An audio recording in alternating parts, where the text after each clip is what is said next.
So இந்த புதினா சட்னிக்கு வந்து நான் வந்து 1 கப்பு வந்து புதினா எடுத்திருக்கேன். இதை வந்து நான் வந்து எல்லாமே வந்து க்ளீன் பண்ணி வந்து வச்சுருக்கேன்.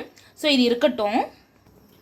ஸோ 1 கப்பு புதினாக்கு ஒரு சின்ன லெமன் சைஸ் வந்து நான் புளி வந்து எடுத்திருக்கேன். இதை வந்து நம்ம ஒரு கப்பில் வந்து ஊற போட்டு வச்சுக்கலாம். கொஞ்சமாக தண்ணி ஊற்றி இதை வந்து ஊறட்டும். ஸோ வந்து 2 ஸ்பூன் உளுந்து எடுத்திருக்கேன். அதாவது 1 கப்பு புதினாக்கு தான் நான் இந்த அளவு சொல்லிட்டு இருக்கேன். 1 கப்பு புதினாக்கு நான் இந்த மாதிரி 2 ஸ்பூன் வந்து உளுத்தம் பருப்பு எடுத்திருக்கேன். காரத்துக்கு ஏற்ப பச்சை மிளகாய் போட்டுக்கோங்க. நான் வந்து 8 பச்சை மிளகாய் எடுத்திருக்கேன். ஸோ இப்போ இது எல்லாத்தையுமே நம்ம வந்து ஒவ்வொன்றா வந்து நம்ம கடாயில் வந்து லைட்டாக வந்து சூடு பண்ணி எடுத்துக்கலாம். இப்போ கடாயில் வறுக்கிறதுக்கு நான் வந்து ஒரு ஸ்பூன் வந்து எண்ணெய் விட்டுக்கிறேன். ரொம்ப ஆயில் போடணும்னு அவசியம் இல்லை.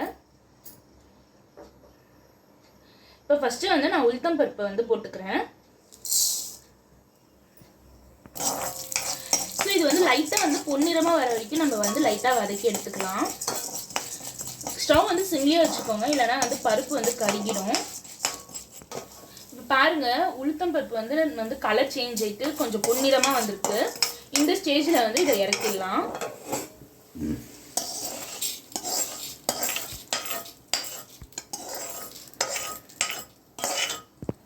ஸோ இப்போ இந்த உளுத்தம் பருப்பு வேறு பிளேட்டுக்கு நான் ட்ரான்ஸ்ஃபர் பண்ணியிருக்கேன். இது வந்து கொஞ்சம் ரூம் டெம்பரேச்சர் வர வரைக்கும் இருக்கட்டும். இப்போ நான் வந்து புதினா வந்து சேர்த்துக்கிறேன். ஆயில் அதே ஆயில் தான், திருப்பி எக்ஸ்ட்ராவாக போடணும்னு அவசியம் கிடையாது. இப்போ நான் புதினா வந்து ஆட் பண்ணிக்கிறேன். இதோடையே வந்து நான் பச்சை மிளகாவும் வந்து சேர்த்துக்கிறேன்.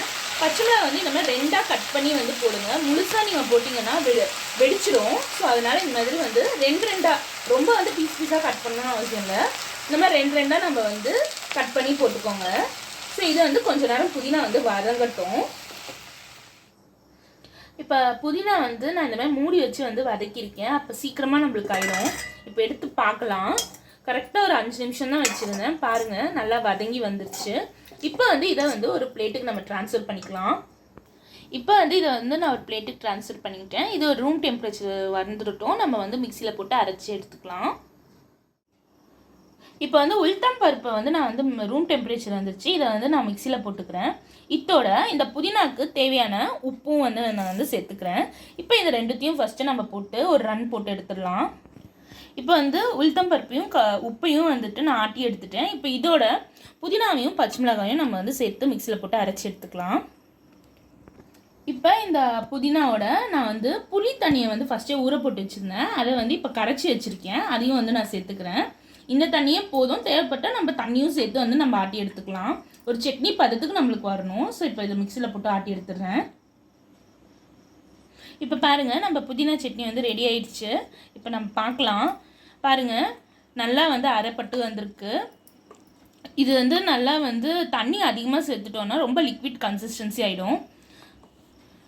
ஸோ இந்த சட்னி வந்து நான் சிம்பிளாக தான் பண்ணியிருக்கேன். வேணும்னா நீங்கள் தாளிக்க கூட வச்சுக்கலாம். இந்த சட்னி நம்ம சூடான சாதத்துக்கு வந்து நம்ம போட்டு சாப்பிட்றப்போ ரொம்ப சூப்பராக இருக்கும். அது மட்டும் இல்லாமல் இட்லி, தோசை அதுக்கு கூட வந்து தேங்காய் சட்னி பதிலாக இதை வந்து நம்ம வச்சு சாப்பிட்டுக்கலாம். ஓகே வியூவர்ஸ், இன்னைக்கான ரெசிபி உங்களுக்கு பிடிச்சிருந்ததுன்னா இந்த வீடியோவை லைக் பண்ணுங்கள், ஷேர் பண்ணுங்கள் அண்ட் மறக்காமல் சப்ஸ்கிரைப் பண்ணிவிடுங்க. தேங்க்யூ.